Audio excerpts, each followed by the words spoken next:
बहुत समय पहले की बात है। एक घने जंगल के बीच एक शांत, सुंदर आश्रम था। वहाँ एक ज्ञानी और दयालु ऋषि अपने कई शिष्यों के साथ रहते थे। दिन भर वहाँ वेदों का पाठ, ध्यान और सेवा होती रहती थी।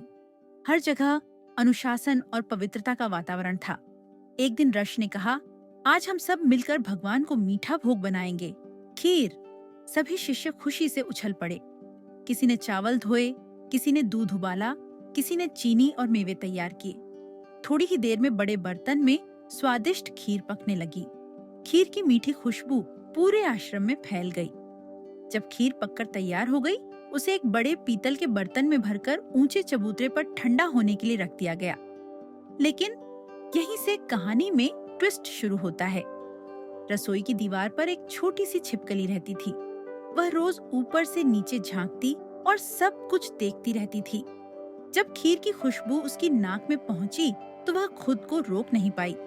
वह धीरे धीरे दीवार से नीचे उतरी और जैसे ही बर्तन के ऊपर पहुंची, फिसस छपाक, वह सीधी गरम खीर में गिर पड़ी। थोड़ी देर फड़फड़ाने के बाद वह खीर में डूब गई। किसी ने उसे गिरते हुए नहीं देखा। प्रसाद बांटने का समय आया। सभी शिष्य, आशी और कुछ मेहमान पंक्ति बनाकर बैठे। खीर बड़े सम्मान से परोसी जाने लगी। तभी एक नन्हा शिष्य गोपाल चिल्ला उठा, गुरुदेव, मेरी खीर में छिपकली है।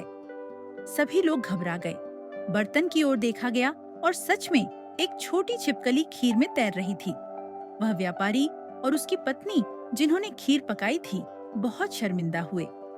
गुरुदेव, यह गलती अनजाने में हुई है, उन्होंने कहा। ऋषि बोले, तुम्हारा इरादा शुद्ध था, पर अब यह खीर न भोग योग्य है, न प्रसाद योग्य। फिर उन्होंने शिष्यों से कहा, ऊपर की सारी खीर को हटा दो और नीचे की खीर को साफ बर्तन में डाल दो। हम उसे भूमि को अर्पित कर देंगे। शिष्यों ने वैसा ही किया। ऊपर की परत, जिसमें छिपकली थी, अलग रख दी गई और बाकी खीर एक बर्तन में रखकर पीछे के आंगन में रख दी गई। रात को उसे भूमि में अर्पित करने की तैयारी थी। लेकिन रात में एक शिष्य, जिसका नाम लालू था, सोचने लगा, ऊपर की परत तो गंदी थी, पर नीचे की खीर तो साफ है। इतनी स्वादिष्ट खीर फेंकना भी तो पाप है। वह दबे पांव रसोई में गया। चारों ओर अंधेरा था। उसने बर्तन में झांका और नीचे की खीर खाने लगा। वाह, क्या स्वाद है! पर तभी एक और शिष्य रामू, जो पानी लेने जा रहा था, उसे ऐसा करते देख लेता है। वह कुछ नहीं कहता, बस सब याद रखता है। अगली सुबह आशी ने सभी को सभा में बुलाया। उनका स्वर गंभीर था। कल रात किसने अपवित्र खीर खाई? सब चुप रहे। लालू ने झूठ बोला, गुरुदेव, मैंने नहीं खाई। ऋषि मुस्कुराए, लालू, सत्य छिपाया नहीं जा सकता। रामू, तुमने कुछ देखा? रामू ने सच्चाई बता दी। लालू शर्म से सिर झुका लिया।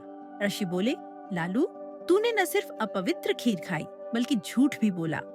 जैसे एक छिपकली पूरी खीर को अपवित्र कर देती है, वैसे ही एक झूठ इंसान के पूरे चरित्र को दूषित कर देता है। लालू रो पड़ा, गुरुदेव, मुझसे गलती हो गई, अब मैं कभी झूठ नहीं बोलूंगा। ऋषि मुस्कुराए और बोले, गलती करना बुरा नहीं, पर गलती छिपाना सबसे बड़ी भूल है। सच्चाई और पवित्रता ही जीवन का सबसे बड़ा धर्म है। मॉरल, जैसे एक छिपकली पूरी खीर को खराब कर देती है, वैसे ही एक झूठ या लालच हमारे पूरे चरित्र को दूषित कर देता है। सच्चाई, ईमानदारी और शुद्धता, यही जीवन का सबसे बड़ा धन है।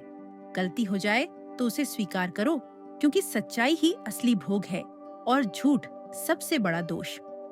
अगर आपको यह कहानी पसंद आई हो तो लाइक करें, शेयर करें और चैनल को सब्सक्राइब करना न भूलें, क्योंकि अगली कहानी में हम फिर मिलेंगे एक नई सीख और प्रेरणा के साथ।